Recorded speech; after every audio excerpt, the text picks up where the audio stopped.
What's the most ridiculous household rule you were forced to obey that ultimately sent your entire family to the operating room?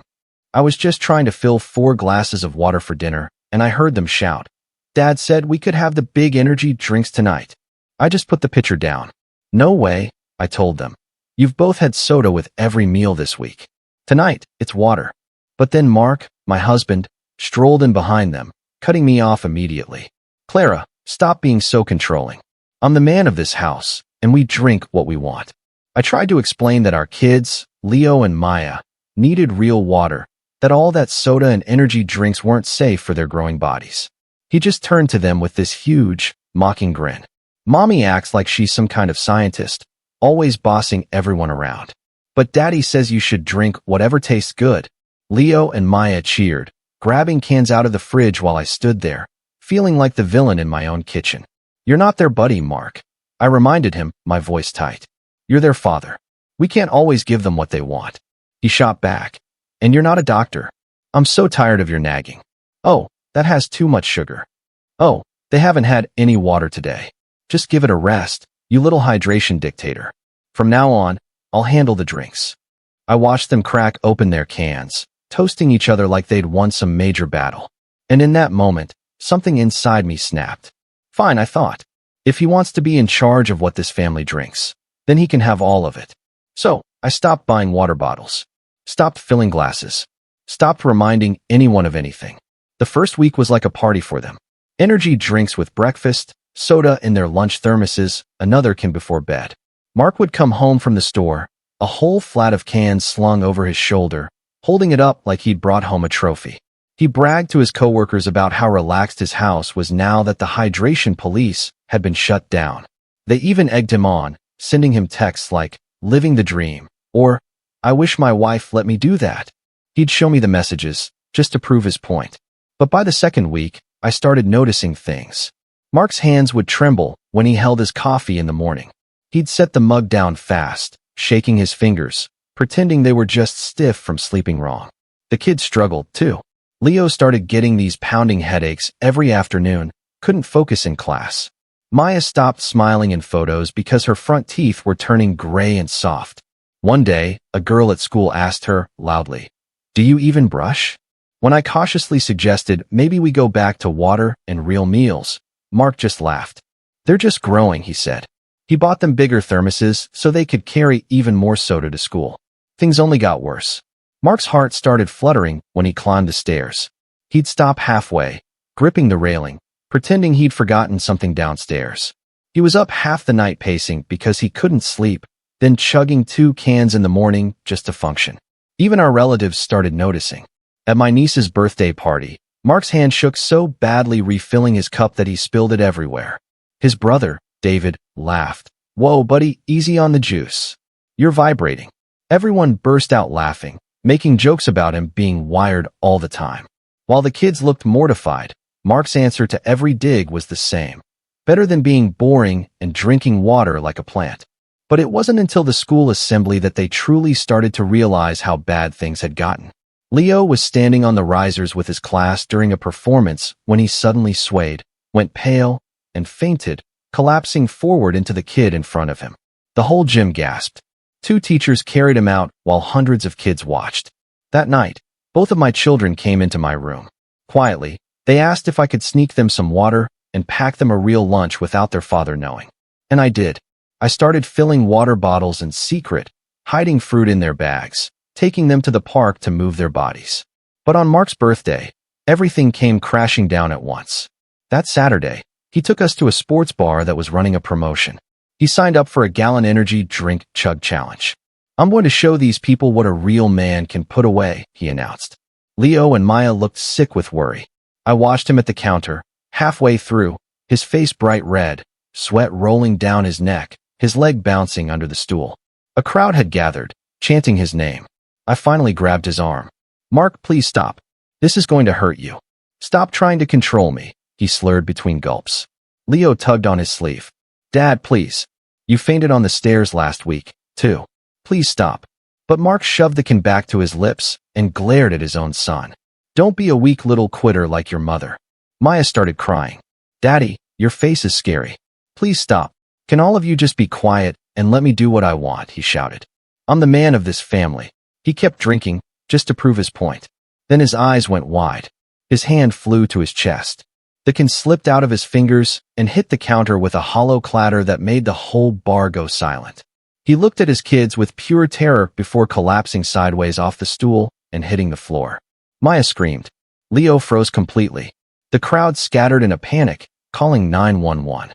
At the hospital, they shocked his heart back into rhythm and told me he'd gone into cardiac arrest from caffeine toxicity, that his heart had been under strain for months. But that wasn't even the worst thing they found. When they ran the scans, they discovered something inside him so shocking the surgeon photographed it and almost named the case after him. The ambulance ride was a blur of sirens and Maya's terrified sobs and paramedics shouting numbers I didn't understand. Now, I'm sitting in the hospital waiting room with both kids pressed into my sides. Leo has his face buried in my shoulder and won't lift his head.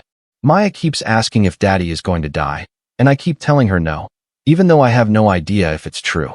Nurses rush past us talking in urgent voices about cardiac arrest and toxicity levels.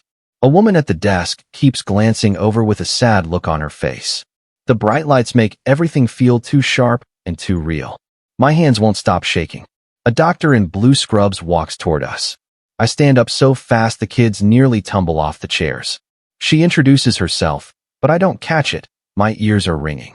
She tells me Mark's heart stopped and they revived him, but his rhythm is dangerously unstable, and they need to take him for an emergency procedure to protect his heart. She hands me consent forms and a pen. The words swim on the page, and my hand shakes so hard I can barely sign. The kids watch me with terrified faces. I sign everything, line after line after line. She takes the forms and tells me it will be several hours. Then she walks away fast. I pull the kids back down onto the plastic chairs. Maya asks what's wrong with Daddy's heart. I tell her the doctors need to fix it because it got very sick. Leo finally looks up. His eyes are red and swollen. I tell them both that Daddy is going to be okay, saying it with as much confidence as I can force into my voice. But sitting in that cold waiting room with my kids clinging to me, I'm not sure I believe it. Hours pass. The kids fall asleep against me. My legs go numb, but I don't move because I don't want to wake them. Finally, a woman in surgical scrubs approaches, older with silver hair pulled back tight. She introduces herself as Dr. Lena Soren, the lead cardiologist. She sits across from us, and I gently wake the kids. She speaks slowly and clearly. She tells us they stabilized his heart rhythm and repaired the damage as best they could, but the strain on his heart from months of stimulants was severe. He'll need major lifestyle changes, a long recovery, and cardiac rehabilitation. Then she pauses and says the scans showed something else, something they didn't expect, in his kidneys. She explains that both of his kidneys were completely packed with stones. Dozens of them, some the size of golf balls, filling the entire organ like gravel in a jar. They'd been forming for months from constant soda and energy drinks and almost no water at all. The surgical team had never seen a case this severe in someone his age. They photographed it and are writing it up for a medical journal. I feel sick listening to this. Dr. Soren looks directly at me and says, "Family support will decide whether he survives the next 5 years." The way she says it makes it clear she's placing that weight on me, making sure I understand the responsibility. She stands and tells us we can see him in a few hours once he's stable in the ICU. Then she walks away. The kids look at me with questions all over their faces, but I don't have answers yet. While we wait, I sit there, thinking back over the past few months, trying to understand how we got here. It started with a picture of water. I was just trying to keep my kids from living on soda after a week of it. But Mark turned it into a war. Told me I was controlling. Said he was the man of the house and he'd decide what everyone drank. The kids cheered him on like he was a hero standing up to a tyrant. And I stood there in my own kitchen feeling like the enemy. He waved off every worry I raised. Called me the hydration dictator. Told his coworkers I was a nag. And they all cheered him on, sending texts saying he was living the dream. So I stopped fighting. Stopped buying water. Stopped saying anything at all. I just withdrew completely and let him run it. And he handed them soda and energy drinks morning to night. Cans in their lunches, cans before bed, cans in the car. He'd carry those flats in on his shoulder like a hunter coming home. The kids loved it at first. Thought it was the greatest thing ever. And I watched it all happen. Watched their teeth go gray. Watched Leo get headaches and faint at school. Watched Mark's hands shake and his heart flutter on the stairs. I tried to speak up, but he shut me down every time. Bought bigger thermoses. Made excuses. Blamed everything but himself. And now here we are. I look over at Leo and Maya, sitting in the ICU waiting area. They've stopped crying, but now they just stare at nothing, cycling between anger and guilt and fear. Maya suddenly whispers that this is all her fault. She says she kept begging Daddy for the energy drinks. If she hadn't wanted them so badly, maybe none of this would have happened. Leo nods and says he should have listened when I warned them. He says he made fun of the water bottles I packed, called them boring, poured them out, and bought soda instead. I pull them both close. I tell them this is not their fault, not even a little. Grown-ups make the decisions. Daddy made bad choices about what this family drank. Really bad choices, but we're all going to help him get better now. We're going to be a team. Maya asks again if Daddy is going to die. I tell her the doctors fixed his heart, and now we have to help him stay healthy. Leo asks if we have to drink soda anymore. I shake my head and say, no, we're done with that. We're going to drink water and eat real food, the kind that makes our bodies strong. Maya starts crying again, but this time it's different. Like she's relieved, like she's been waiting for permission to stop. I hold them both, and we sit there together in that awful waiting room with its flickering lights and smell of disinfectant, waiting to find out if their father is going to survive. My phone starts buzzing in my pocket. I pull it out to a flood of messages. Relatives asking what happened, friends wanting details. Mark's brother, David, sends one that makes my blood boil. It says, guess all that juice finally short-circuited him, LOL, with 3 laughing emojis. I stare at it, rage building in my chest. I type back that this isn't funny, that we need support right now, not jokes. He sends another laughing emoji and says he's just keeping it real. I turn off every notification except immediate family. More calls come in. Aunts and uncles and cousins we barely talk to. Suddenly fascinated by the drama. I answer a few and keep it short. Yes, he had a heart attack. Yes, he's in surgery. No, I don't know more yet. They all make comments about how wired he always was. How they saw this coming. How he should have listened to me. Like they're suddenly on my side after months of laughing at his jokes and cheering him on. Now they want to sound concerned. I put my phone on silent. The kids don't need to hear any of this. A nurse finally comes and says we can see him for 5 minutes. She leads us through double doors into the ICU. The smell hits me first, antiseptic and something I can't name. We pass rooms full of machines beeping everywhere. She stops at a door and gestures us in. I see him before the kids do, lying there with tubes running out of his arms and nose, wires taped to his chest, monitors flashing numbers all around him. His face is pale and puffy in a way that doesn't look like him. The kids freeze in the doorway. I take their hands and gently pull them forward. We stand beside the bed. His chest rises and falls, but a machine is doing the work. I feel all my anger dissolve into pure fear. This man who was shouting at me in a bar yesterday now looks so small and helpless. The kids are crying again. I take his hand. It's cold and limp. I tell him he needs to fight, needs to come back to us, that the kids need their father, that I need him. Despite everything he's put us through, despite the fighting and the cruelty and the terrible choices, I realize I still love him. I still want him to survive this. The nurse touches my shoulder and says, "Our time is up." I squeeze his hand once more, tell him we'll be back soon. The kids each touch his arm. Then we walk out, and the door closes behind us. A woman in business clothes catches me in the hallway. She introduces herself as the hospital billing coordinator, holding a folder with a sympathetic look. She explains that even with our insurance, we're facing serious out-of-pocket costs. The procedure, the hospital stay, the cardiac rehab, the kidney treatment he'll need to pass or remove all those stones, the medications, the follow-ups. She estimates we'll owe at least $30,000 over time, maybe more. My stomach drops. She says he'll need disability leave for at least 2 months, and disability pays 60% of his normal salary. We were already living paycheck to paycheck. I feel panic rising in my chest. How are we going to pay the mortgage, the car, the kids' school costs? Now add $30,000 in medical bills on top. She's still talking about payment plans, but I can barely hear her over the roaring in my ears. She hands me paperwork and tells me to fill it out when I can. I take it with numb hands. She walks away. I stand there in the hallway trying to breathe, trying not to fall apart in front of my kids. This is going to destroy us. Even if he survives, we'll be drowning in debt for years. Dr. Soren comes back a few hours later with a full report. She sits with us in a small room. The kids are half asleep, but I want them to hear this. She explains that the heart procedure went well, and his rhythm is holding for now. But then she pulls out images on her tablet. I don't want to look, but I can't help it.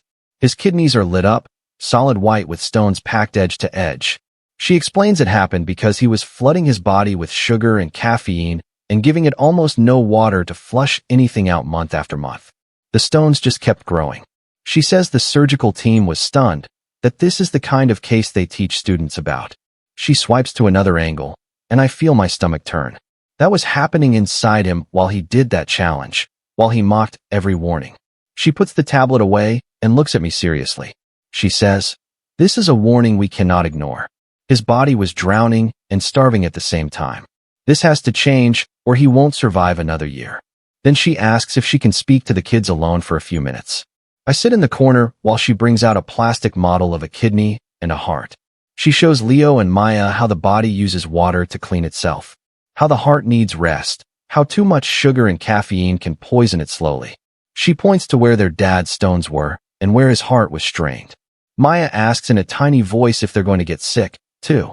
Dr. Soren doesn't sugarcoat it. She says honestly that they were heading that way, but they're young, and their bodies can heal if they start drinking water and eating real food now. Leo asks how long it takes to feel better. She says it depends, but their bodies will start feeling stronger within weeks if they make good choices. She tells them this isn't about looking a certain way. It's about being healthy enough to run and play and grow up. Both kids nod seriously, and I can see it landing for the first time. When we finally get to see Mark, he's still groggy, confused about what happened. He doesn't remember collapsing. I tell him about the cardiac arrest, about the stones filling both his kidneys. He shakes his head and says, "That doesn't make sense. I've always had soda my whole life. This must be something genetic. Maybe the doctors made a mistake." I can't believe what I'm hearing. He's lying in a hospital bed after dying on a bar floor, and he still won't admit his choices did this. Leo speaks up quietly and says, "The doctor told us it was from the drinks." Mark looks at his son and says, "Doctors love to scare people. They just want you to be miserable." Maya starts crying. I take both kids by the hand and walk out. I can't listen to him lie to himself and to them. The next morning, a man in scrubs comes in with a thick folder and introduces himself as Mr. David Chun from the nutrition department. He spreads charts across the bed tray, pointing to water intake goals, balanced meals, portions. He explains what Mark should and shouldn't drink, emphasizing water and real food over anything sugary or caffeinated. My husband scrolls his phone, barely glancing up. Mr. Chin leans in and says firmly that this plan isn't optional if he wants to avoid another cardiac event, pulling out numbers on patients who ignore the advice. Mark mutters that he'll figure it out at home. I sit there, recognizing the pattern so clearly it exhausts me. The nurse says we can take the kids to the cafeteria while he sleeps. They head straight for the soda fountain out of habit. Cup's already in hand, but then they both stop. Maya pulls her cup back and fills it with water from the dispenser instead, staring at it like she's never seen it before. Leo grabs a bottle of water, a turkey sandwich, and a small fruit cup. I tell them I'm proud of their choices, keeping my voice light so it doesn't feel like a big deal. This is the first time in months they've picked water on their own without me forcing it or sneaking it to them. It's small, but it feels huge. Later that afternoon, Mr. Chin returns to schedule cardiac rehab, and Mark waves him off. Says he'll just walk the block at home. Mr. Chin patiently explains that rehab is supervised, that trained staff will watch his heart while he rebuilds strength safely. Mark crosses his arms and says he doesn't need a babysitter. That evening, he asks me to stop and grab him a soda on the way home tomorrow. I look at him for a long moment and tell him clearly and calmly that I'm not buying soda or energy drinks anymore. He starts to argue, but I cut him off. I say I'll make good food and keep water in the house, and he can make his own choices, but I won't help him kill himself. The kids are watching now wide-eyed. He opens his mouth to respond and then closes it. For the first time in this whole nightmare, he has no comeback. 2 days later, I'm home sorting mail when my phone rings with a number I don't know. A woman introduces herself as Ms. Emily Green, the school counselor, and says she needs to meet about the bullying Leo and Maya have been facing over their teeth and Leo fainting. She's noticed them both withdrawing and Leo asking to skip PE. She wants to build a support plan. We meet the following Tuesday in her small office. She lays out a plan with modified PE for Leo while he rebuilds his stamina, lunch check-ins for both kids, and a classroom talk about kindness. She's building a whole net around them, and I leave feeling like we finally have allies. When I get home, there are 2 big boxes on the porch. Care packages from Mark's coworkers, stuffed with cases of energy drinks and bags of candy with cards that say, "Get well soon, champ." I carry them straight to the garage and stack them behind the recycling. Then I text the group and ask them kindly to please stop sending sugar and caffeine while he recovers. Some respond with understanding. Others send laughing faces, and one guy writes, "Wow, someone's no fun," with a string of eye rolls. It makes me angry, but I don't engage. A few days later, Mr. Chin calls to follow up and mentions the hospital has a family therapy program since a health crisis often exposes deeper issues in a family. I'm skeptical of therapy, but I agree to one session because we need all the help we can get. He emails me a name, a therapist called Dr. Ben Carter, who works with health crises and family dynamics. That same afternoon, I walk past the bedroom and hear Mark on the phone with a friend bragging about almost dying at the bar like it was a wild story, laughing, calling it just a little heart hiccup, saying the doctors overreacted. I stand in the hall, listening to him minimize the thing that nearly killed him, and feel fear and anger surge together. When he hangs up, I go in and tell him that if he won't take this seriously, I have to protect the kids and myself. He looks startled that I heard. That night, I set the table and put a big pitcher of ice water in the middle. The same fight that started all of this. I call the kids down, and they come running, pouring their own glasses. Mark sits at the head of the table in cold silence, staring at the pitcher, but then he pours himself a glass and drinks it. He drinks the whole thing without a word. I count it as a small win, even though the tension is thick enough to choke on. The next morning, I drive him to his first cardiac rehab, and he complains the whole way about wasting his time. A nurse named Nurse Miller meets us with a clipboard and a friendly but no-nonsense face. She sticks monitor leads to his chest and puts him on a treadmill at a slow walk. Within 2 minutes, sweat beads on his forehead, and his breath goes ragged. He looks genuinely shocked at how fast walking exhausts him. 10 minutes in, he clutches his chest and tells her something feels wrong. She slams the emergency stop, and 2 staff rush over, checking his pulse and blood pressure. I stand up, heart pounding, but force myself to stay calm. After a few tense minutes, Nurse Miller explains it's muscle strain, not his heart. The scare shakes him, and his bravado finally cracks. He sits on the edge of the treadmill, looking pale and scared. Nurse Miller sits beside him and explains, firm but kind, that this is exactly why supervised rehab exists, that they can tell the difference between recovery pain and a real cardiac event, and that pushing himself alone at home could kill him. Mark nods slowly and doesn't argue. I watch his face shift from defensive to genuinely frightened, and I realize this scare reached him in a way my warnings never could. That evening, we sit at the kitchen table with our bills spread out, trying to survive on 60% of his income. The numbers don't work no matter how I run them. We'll have to cut cable, drop to the cheapest phone plan, stop eating out completely. The stress makes us both short with each other.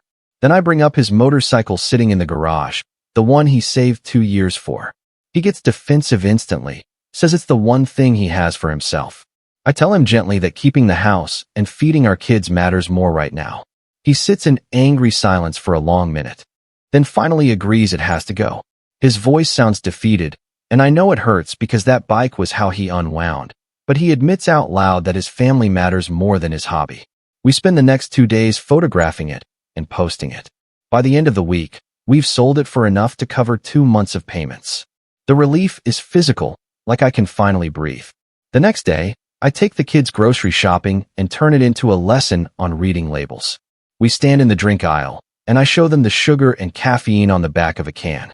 Leo reads it with his finger, and his eyes go wide when he sees how much caffeine is in the drink he used to have 3 of a day. Maya picks up her favorite soda and is shocked by the sugar. I explain what it does to your heart and kidneys without lecturing or making them feel guilty. Then we spend real time in the produce section, letting them pick fruit they'll actually try. Leo grabs oranges because he likes peeling them. Maya picks strawberries to blend into water. I show them how to make fruit-infused water at home, and they get genuinely excited about it, loading the cart with berries and cucumbers and lemons. I let each of them pick one small treat for being good sports. Our first therapy session with Dr. Carter is 3 days later, and the awkwardness is thick. The moment we sit down, Mark crosses his arms and barely speaks. Dr. Carter asks open questions about how our family handles food and control, and Mark just shrugs or gives one-word answers. Dr. Carter gently names the pattern, that Mark used drinks as a way to feel in charge, while I responded by withdrawing completely. Mark deflects, says I was controlling everyone and treating him like a child. Dr. Carter acknowledges both patterns were unhealthy, but says the crisis demands something new from all of us. He asks Mark directly what soda meant to him growing up. Mark shifts in his seat and doesn't answer. Dr. Carter doesn't push, just makes a note and says, "We'll come back to it." The hour feels like 3, and we leave without much progress, but at least we showed up. That week, Leo goes back to PE with his accommodations, allowed to take breaks without explaining why. He comes home practically bouncing because he made it through a whole class without fainting or getting teased. The teacher let him set his own pace, and the other kids cheered him on. I can see his confidence rebuilding. That weekend, Maya and I go for a walk around the block while Mark stays home with Leo. We make it 2 houses down before she says her legs are tired and asks to stop. I don't push her. We sit on a bench, and I tell her bodies need time to adjust, that going slow is fine. She admits she's embarrassed she can't keep up with her friends at recess. I tell her I struggle with exercise, too, that we're working on it together. She leans into my shoulder and says she's glad I understand. We walk home slowly, resting twice more. A few days later, Mark pressures me to hit a drive-thru on the way home from rehab. Says he earned a soda for working so hard. I refuse calmly and offer to make him something good at home.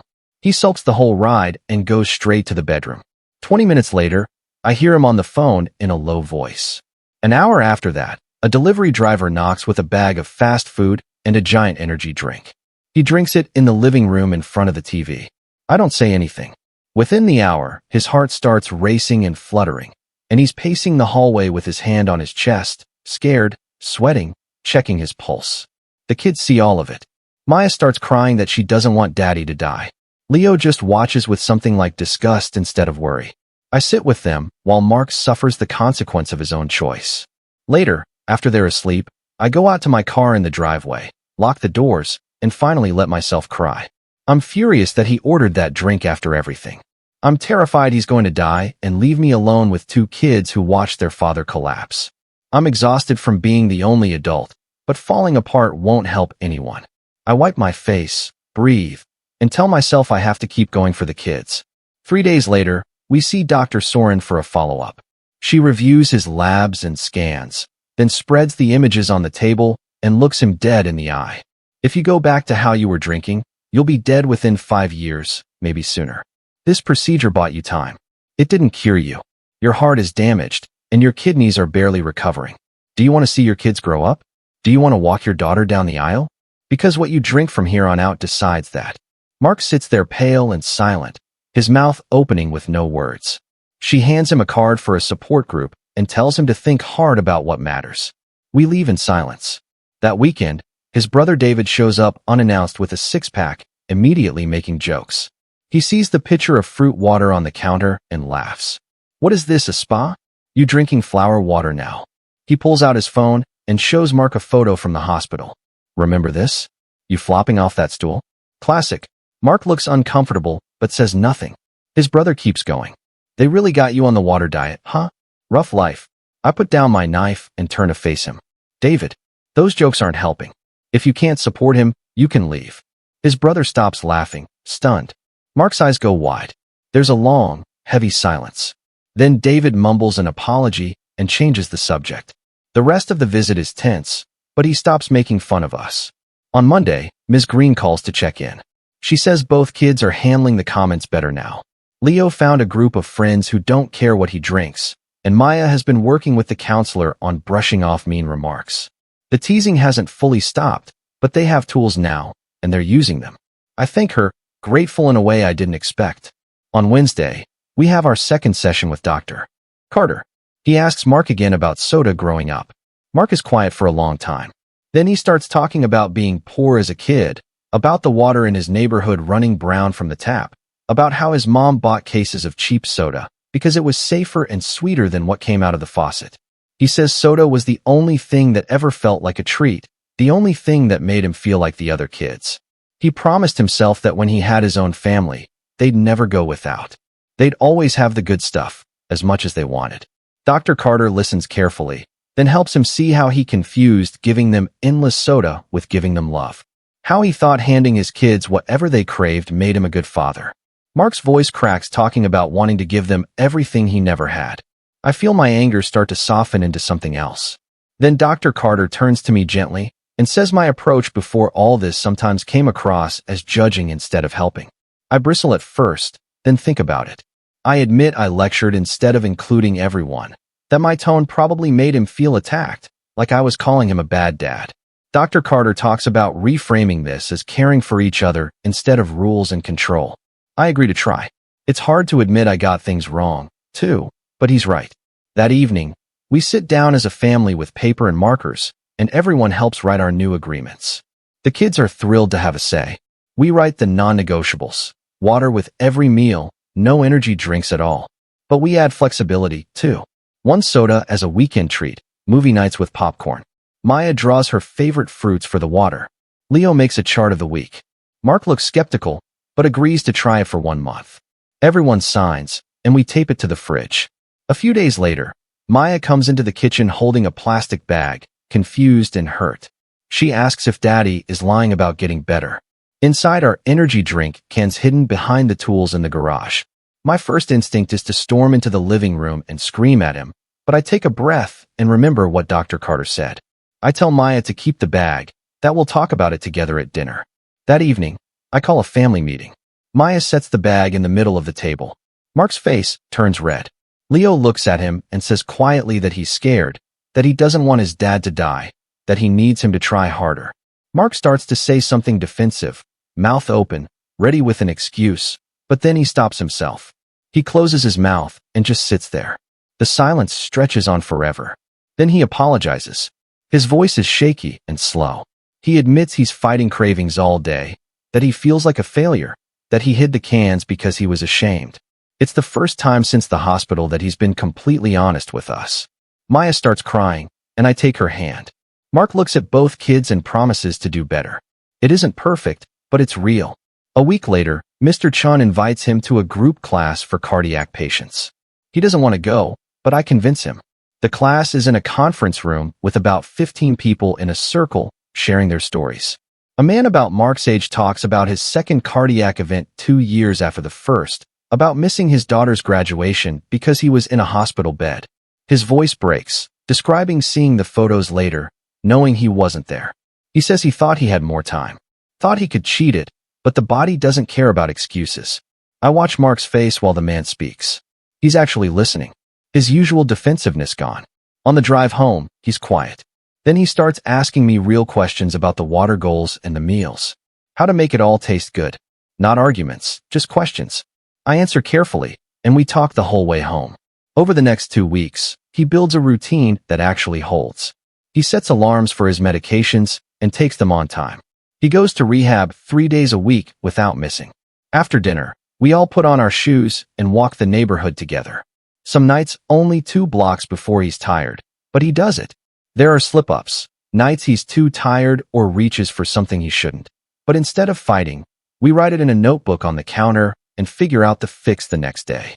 The kids watch us working together instead of screaming, and I can see them relax. Maya stops flinching at the dinner table. Leo starts talking again at meals. At the next follow-up, Dr. Soren comes in with the results and actually smiles, something I've never seen from her. She tells him his heart rhythm is stabilizing and his latest kidney scans show real improvement. The remaining stones are passing and no new ones are forming. His blood pressure is dropping into a healthy range. She says if he keeps this up, he's cutting his wrist dramatically. Mark sits up straighter and asks how much. She says it's hard to give a number, but this path could add years to his life. He looks genuinely proud for the first time in this whole ordeal. She schedules his next visit 3 months out instead of 1, and calls it a good sign. On the drive home, he's quiet, and I realize the doctor's encouragement means more to him than anything I could say. He needs to hear it works from the professionals, not from the wife he saw as nagging. That evening, he asks to talk to me alone after the kids are down. He fidgets with his hands and tells me he's been thinking about what he said at the bar, that he needs to apologize. He says calling me controlling was wrong, and telling Leo not to be weak like me was cruel and unfair. He admits I was protecting our family, and he turned it into a power struggle over his own pride. The apology is awkward, and he stumbles over the words, but I can tell he means it. I tell him I forgive him, but that trust rebuilds through consistent action, not just words. He nods and reaches over and squeezes my hand. It's not perfect, but it's real, and that matters more. A few days later, some of his coworkers stop by. I brace for another box of cans, but they show up with a fruit basket and sparkling waters. Mark tells them before they even come in that we don't keep soda or energy drinks in the house anymore, because he's serious about recovering.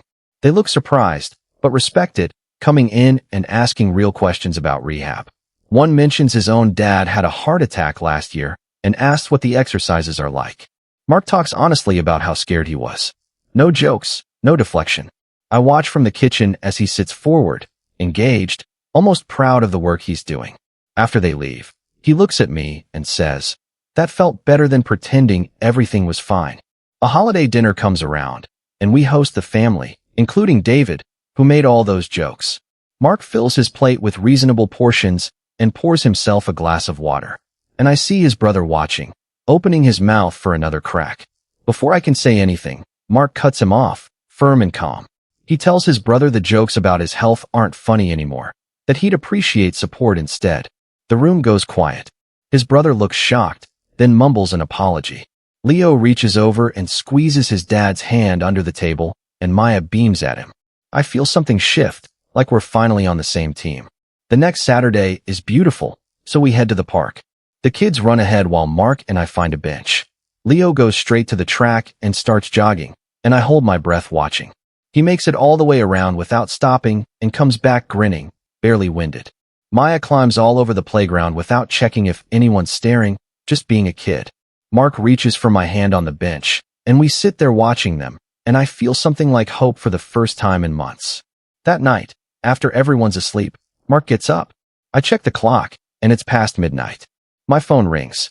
It's him, his voice shaking. He tells me he's sitting in the parking lot of a gas station down the road, staring at the glowing cooler full of energy drinks through the window.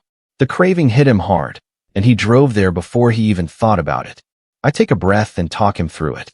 No judgment, reminding him how far he's come.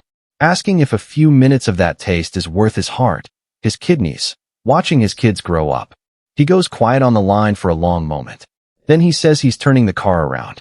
20 minutes later, he walks through the front door, and instead of going to bed, he comes to the kitchen with me. I fill 2 glasses with water and drop a few frozen strawberries in his. And we sit at the table where all of this started. He tells me that calling me instead of buying that drink felt like the first real thing he's won in years. Then he lifts the glass, the same water he once mocked me over, and drinks it down like it's the best thing he's ever tasted. And across the table, both of us know that this quiet glass of water at midnight is the moment everything finally turned. What would you have done if your partner put your kids' health at risk like this? Or have you ever faced a turning point where you had to fight for what was right, even against your own family? Let me know in the comments below. I'd really love to hear your thoughts.